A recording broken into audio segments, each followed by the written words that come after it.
is the Boundary Line. Hey, it's Darlene Smith sharing this caring tips of the day. Hey, do you know where your boundaries are? Boundaries. Well, just like this. It's kind of like a boundary. It's a boundary. It's a physical boundary. Now, there's a number of different types of boundary. We can think of physical boundaries, time boundaries, right? Emotional boundaries, intellectual boundaries. Tongue twister there. You know what? Well, let's talk a little bit about the emotional boundaries. Do you have them? Do you set them? What are they? Are they imaginary? I think you all should. Sometimes we don't set boundaries, and sometimes we have to for our own good. Right? It's kind of like a line.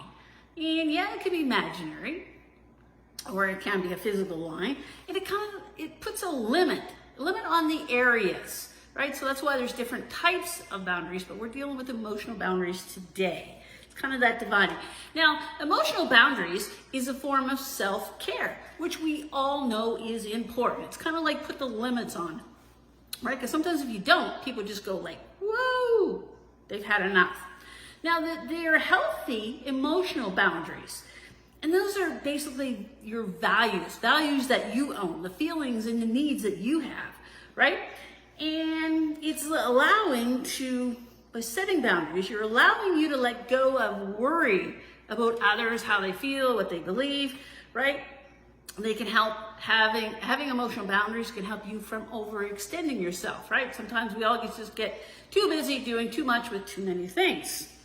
And that can be challenging as well.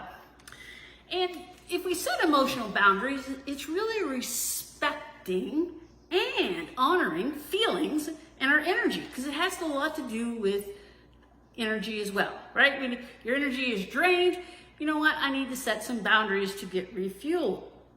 So setting emotional boundaries, it's okay, right? It's knowing when to share and not to share.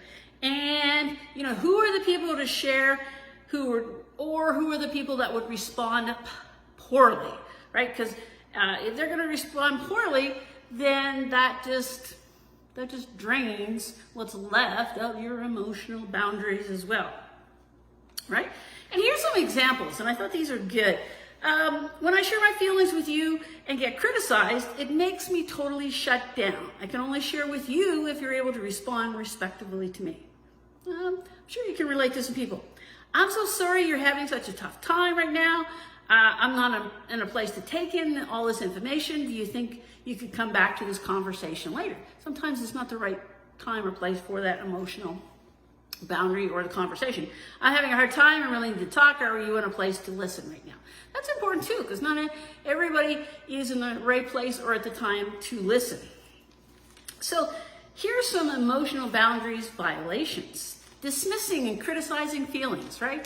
Asking questions that are not appropriate in a relationship. Reading or going through personal emotional information. Asking people to justify their feelings. Assuming we know how other people feel, which we don't. Tell other people how we feel. Emotional dumping on people without the permission. Sharing inappropriate information is there. So emotional boundaries